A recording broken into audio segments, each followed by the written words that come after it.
Hey y'all, it's Mary, and today I'm going to be talking about how do you interview somebody and make them feel super comfortable and authentic on camera, and also make sure that you walk away with all the sound bites that you need. Okay, if you don't know me, hi, I'm a filmmaker, and my specialty is making brand videos where I interview people and they need to hit certain points so that brand video is effective, but my mojo is making sure that they don't sound stuffy or scripted, but they sound like real people who are sharing their souls with the audience. On that note, one question that I get asked all the time is, how do you get these people to feel so comfy on camera? What are you doing during these interviews to make this happen? In this video, I'm gonna break down step by step what I do before the interview and during the interview. But before we jump in, I just wanna apologize for the hot mess of a hotel bed behind me. I'm recording this tutorial while I'm on Thanksgiving vacay. Okay, even for a documentary style interview, the first thing you wanna do is plan. Honey, I plan so hard. I start by deciding what are the main subject areas that this interview and this video is gonna cover. What I will do is I will just write out a bullet point list of the main talking points that I would like to surface in the interview. There are a million things that somebody could talk about during an interview,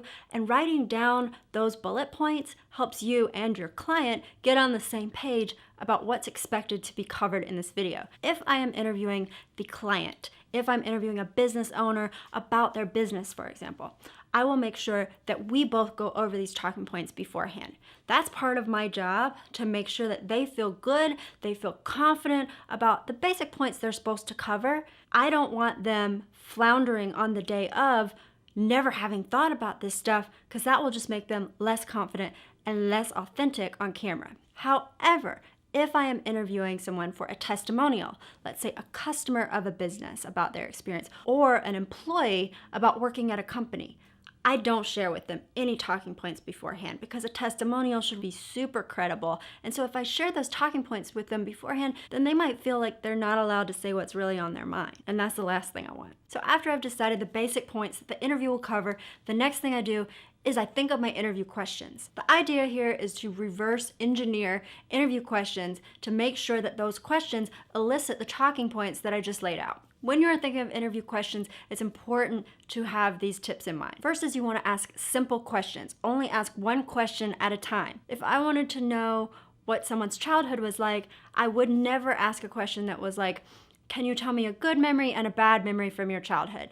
Because that's just too much for somebody to have to think of all at once. You never want your questions to be too long and confusing, because that's just gonna lower the confidence of your interviewee. You also want to avoid superlative questions. So those are questions where you're asking for someone's favorite thing that ever happened to them, or what's the best advice you can give on blah, blah, blah, because it's hard for people to pick their favorite or the best. I always like to ask, what's one of your favorites? And then that will help people answer much more quickly and feel good about what they're talking about. That being said, you don't want to stress too much about the exact wording of your questions and write it out like a script, because you want to be able to just spit these out very naturally. And besides that, you're going to have to improv. We'll talk more about that in a minute. And finally, if there's a statement that I know that I need my subject to say on camera during this interview, look, we're writing questions to try to make that happen, but just in case they don't hit this sentence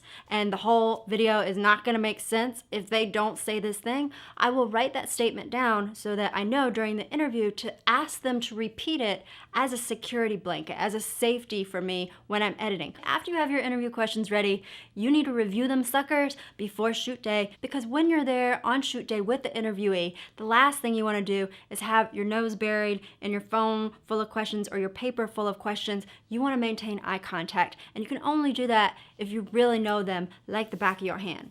And now it's example time. Yay! This example involves an interview I did for a video for Flying Studios, a local fitness studio where I live here in Oakland, California. And of course, the first thing I did in preparing for these interviews on camera was to decide my main points. And Flying Studios had a few points they wanted to get across in this video. First was, it has a warm community. This is not some salesy fitness studio. You're gonna find welcoming friends who don't judge you. This is a place for true human connection. The second point was that they have a variety of classes. classes. They have yoga, dance classes, and TRX all under one roof. And finally, they wanted people to know that they have high quality teachers. These are personally scouted by the owners. The teachers here are creative and they really care. Okay, after I had those points ready, it was time to think of my questions. First, I always like to include in my interview questions open-ended questions. Questions that are not necessarily steering the subject toward any one point that I want them to make. And for this video,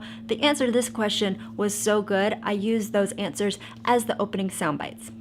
I would describe Flying Studios as a sanctuary almost. It's the place that I go to when I'm done having a really busy, stressful day. And it's like the one place I'm at where I get to breathe and know I'm not gonna smack nobody. I also included in my interview questions specific questions to trigger interviewees to talk about community. I'm not asking them to tell me how warm and welcoming and judgment-free this community is. I don't want to put words in their mouth. I'm letting them tell me their true thoughts. And here's what they said. There are very few places that you will go, even if you're paying lots and lots of money, and get the type of connection that you will get here at Flying Studios. You have people who care. One of the most important things for me about flying is that people walk in and they don't feel judged, period. For a long time, I wouldn't come do yoga because I thought the yoga was only for white women. And I came in and they were just like, welcome. And then I saw everybody was in here. I used to be a diehard gym person, and it's very isolating and monotonous. And here it's very dynamic, so I end up getting a much better workout here and having a lot more fun. For the next point about there being a variety of classes, this was one of those safety statements that I wrote out, and I asked the business manager, the client, to repeat this back to me a few times. Flying Studios is a hybrid movement studio with yoga, dance, and TRX, which is a strength-based practice. We have a good range of offerings like a larger gym, but we're still small enough that you can get to know people and feel connected. And the last point about high quality teachers, I just asked the interviewees, do you feel the instructors here are different than in other fitness studios you've been to? Why is that? How so? It's definitely the quality of the instructors, and this is one of the few places that I've gone where there is a consistency in it. And for the last question, I asked people, how do you feel when you walk out of Flying Studios? How do you feel when you leave after class?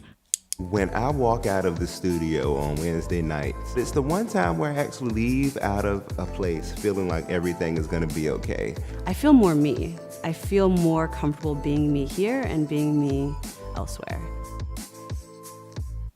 So after you're done with all of that planning for your interview, what are you gonna do on shoot day before your subject gets there, before the interview starts?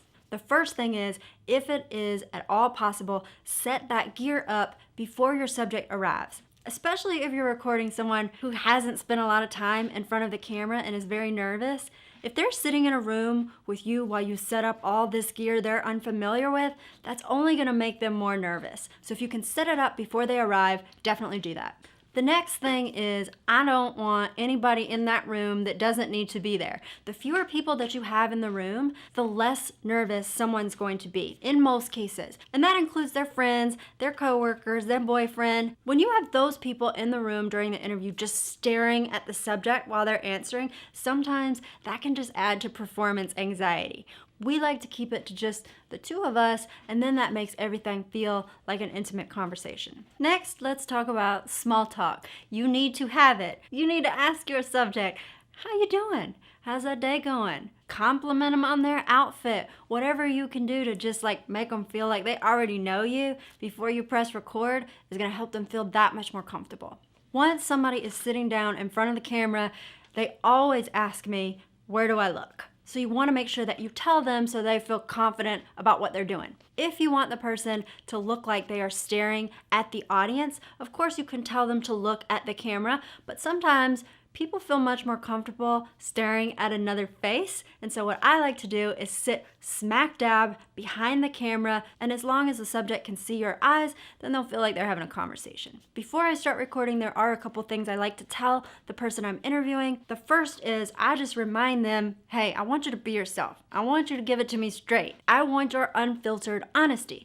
Otherwise, people might think that they need to alter their answers to give you what they think you want. People tend to be people pleasers. They want to help you, but you need to remind the subject that, hey, in order for you to best help me, I need you just to be yourself. The other thing I tell people I'm interviewing is I ask them to wait until I finish asking the question before they start their answer, because I don't want there to be any overlap between our voices. That way I can get a clean soundbite from them for the final edit. And I also tell them to use complete sentences when they're answering the question and to try to repeat the question back in their answer.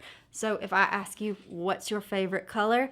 Instead of just saying green, you say, my favorite color is green, and that way you'll have complete sound bites for your final edit. Once you've told your subject these things, it's time to start the interview. So here's what to do during the interview. While you are recording the interview, it is your job to balance two very different priorities. One, making sure that the subject is hitting the talking points that need to be covered in this video. And two, doing that while making the whole interview feel like a very natural, normal conversation. So here's how I do that. First of all, I start with the easiest questions. I call them softball questions. These are questions that the interviewee has no trouble answering whatsoever. Hey, what's your name? What do you do? Where are you from? Even if you don't use these answers in the final video, what you're doing is you're getting your subject comfortable talking in front of the lens so that by the time you get to those juicy questions, they've already forgotten about the gear. The next thing is, while your subject is answering, you are going to maintain eye contact. You are not going to be looking down at your sheet thinking about what the next question is that you're going to ask. No, you are going to stay locked with their face. And what your face is going to be doing during this time is reacting to what they say, giving them smiles, reassuring facial expressions so that they know that you hear them and that they're doing a good job. What you're not going to be doing is reacting with your mouth, because if you make noises and say, oh, that's really interesting, you're going to be talking over their answers. What you're going to be doing is telling them that through your face. And then once your subject is done with their answer, you can react to what they said by giving them a statement, by using your mouth. And you can even share something from your life that's related to their answer. The more you open up, the likelier it is that they will open up back at you. This next tip is one of the most important things you can do during the interview. I know that we wrote down bullet points of what this interview was going to cover. I know we wrote down questions and we crafted those so well, but once you're in the interview, you're gonna have to listen and improv. No matter what questions you wrote down, ultimately this is a conversation. This is a documentary interview. You don't know what they're going to say. And so you have to be prepared to pivot, listen, and see, is there another question you should ask that you never thought of during planning? Don't be scared to deviate, and especially to ask follow-up questions like, why do you feel that way?